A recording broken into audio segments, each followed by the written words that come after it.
Now joining us to make sense of all of this latest economic data is Dan McClory. Dan is the Managing Director and Head of China for Boustead Securities. Dan, welcome back to the program. Thanks very much. Thanks, Sean. So let's get right to it. What's driving this growth in factory activity coming in above what estimates had predicted? Well, I think it's primarily the small and medium enterprises as opposed to the state-owned enterprises. The larger official index was just up slightly and marginally, and the growth rate actually slowed, but it was up. And I think you're seeing smaller, more nimble, more adaptable, and mid-sized manufacturers that are able to reconfigure, in some cases, their manufacturing lines and supply chains to be able to get products to the people that want them and to continue to grow. So how did non-manufacturing PMI do? And let's include in that services, construction, things like that. Right. I mean, it continues to be impacted by the property sector, which, as we all know, Right. has such an overweight position in the Chinese economy. So even though there have been government measures to attempt to stabilize and in some events reinvigorate that sector, they still have not taken effect. And so it's basically a drag. The property sector has been a drag on the other sectors. I think if you could pull property out, you'd probably see a different picture, but it's been a tough one to get back on track. Let's dig a bit deeper into the challenges to the economy. You talked about property, but let's go a little more in depth on that. And also employment or unemployment, because young men and women, 25 and under, still struggling to find jobs. We have double-digit employment in China right now. And also the demand within China to consume, to buy products, isn't what is needed right now. You're absolutely right. I mean, and you hit on the main point, which is on the demand side. And the demand side is further impacted, even if there was demand, on the whole deflationary environment that is currently the case in China. So, China's got to move beyond this deflationary environment to stimulate the consumer-driven economy, which will then start to bring things back in a wide variety of cases. But I think right now the Chinese consumer is tentative, is very conservative, and is kind of biding their time.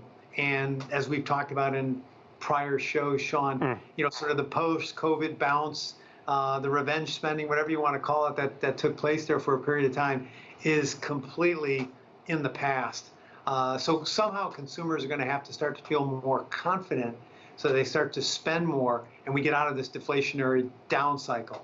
What about the unemployment or employment activity within the country? Do you think that unemployment number really tells the true story about what's going on among China's young?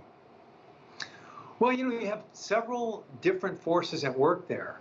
One is, I don't want to call it voluntary unemployment, but you have a certain segment of the Chinese population in that younger age demographic that's just said, I'm going to do this different than what my parents did, or even than the generation right next to me did, or even somebody within 10 years of me did.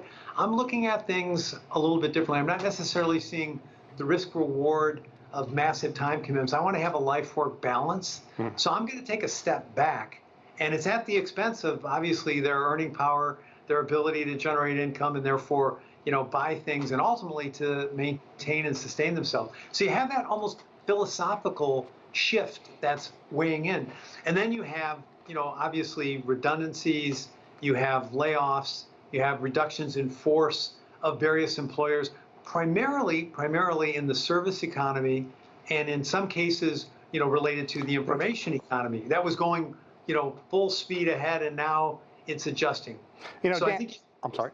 You've got voluntarily, I'm saying I want to maybe check out a little bit here, and then you have companies saying we got to cut back.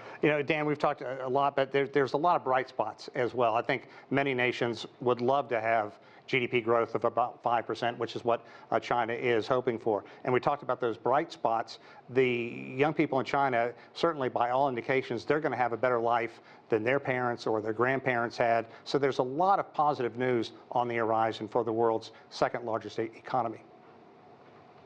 Yeah, I would say just the cycle of poverty having been reversed in the span of 10 or 15 years, and more people rising above and being able to make a life for themselves and advance themselves, that's been impressive to the rest of the world. Of course, as soon as you make progress like that, people immediately hold you to that standard or greater. That becomes the new normal, right? And they don't say, well, 20 years ago it looked like this, and we are so far ahead of where we were.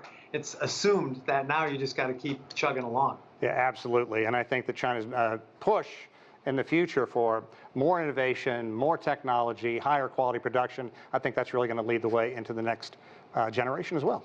Dan McClory, always a pleasure, my friend. We certainly appreciate your insight. Thank you, Sean.